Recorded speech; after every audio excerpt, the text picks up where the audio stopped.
IBomma Bappam TV వెబ్సైట్ల నిర్వాహకుడు ఇమ్మడి Ravi arrest అయిన నేపథ్యంలో ఐబొమ్మ ఒక ప్రకటన విడుదల చేసింది.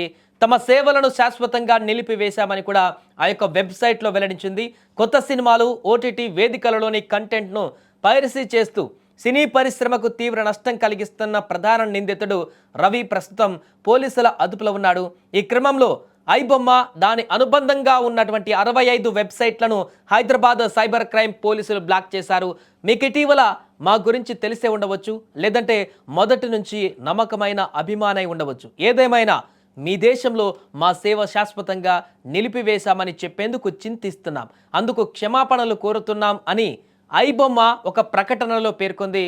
ఇకపోతే గత 7-8 ఏళ్లుగా పైరసీ సినిమాలు, వెబ్ సిరీస్లకు ఐబొమ్మను వేదికగా మార్చిన ఇమ్మడి రవిని శనివారం సైబర్ క్రైమ్ పోలీసులు కుకట్పల్లిలో అరెస్టు చేశారు. అతడు నివసిస్తున్న అపార్ట్మెంట్లో 3 కోట్ల నగదు, వందల కొద్ది హార్డ్ డిస్క్లు, కంప్యూటర్లు, సెల్ ఫోన్లను గుర్తించినట్టుగా సమాచారం. నిందితుడిని బషీర్బాగ్ సెంట్రల్ క్రైమ్ స్టేషన్కు తరలించి కీలక సమాచారం సేకరించారు. అనంతరం నాంపల్లి న్యాయస్థానంలో హాజరుపరిచారు.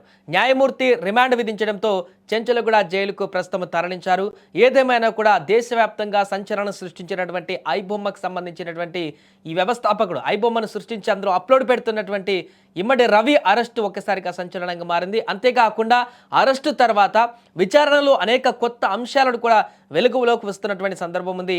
ఈ నేపథ్యంలోనే చాలామంది డేటా కూడా ఈ యొక్క ఐబొమ్మ యూజర్స్ వాడినటువంటి వారందరి డేటా కూడా వారి దగ్గర ఉంది అనేటువంటి వివరాలు కూడా పోలీసులు గమనిస్తున్నారు.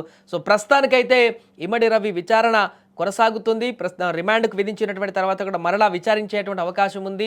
ఇంకా ఇమ్మడి రవి దేశంలో ఐబొమ్మకు ఇతనొక్కడే కీలక సూత్రధారిగా ఉన్నట్టుగా కనిపెట్టారు. మిగతా వారు ఫారినర్స్, ఇతర దేశాలలో పార్ట్నర్స్ ఉన్నారంట అని ప్రాథమిక విచారణలో కూడా తేలింది. సో ఇంకా లోతైనటువంటి దర్యాప్తు చేసి ఇంతకాలం ఈ యొక్క ఐబొమ్మను అంటే సినిమాలు ఏ విధంగా పైరసీ చేశాడు, ఏ రకంగా దాంట్లో అప్లోడ్ పెట్టేవాడు, ఇన్ని రోజుల పాటు ఎక్కడెక్కడ తిరిగాడు, ఇన్ని రోజులు తప్పించుకొని తిరగడానికి ఎలాంటి వ్యూహాలను అనుసరించారు, సైబర్ క్రైమ్కి సంబంధించినటువంటి ఎలాంటి ఎత్తులను అతను పన్నాడు, ఇవన్నీ కూడా పూర్తి వివరాలు తెలుసుకునేటువంటి ప్రయత్నం అయితే చేస్తున్నారు.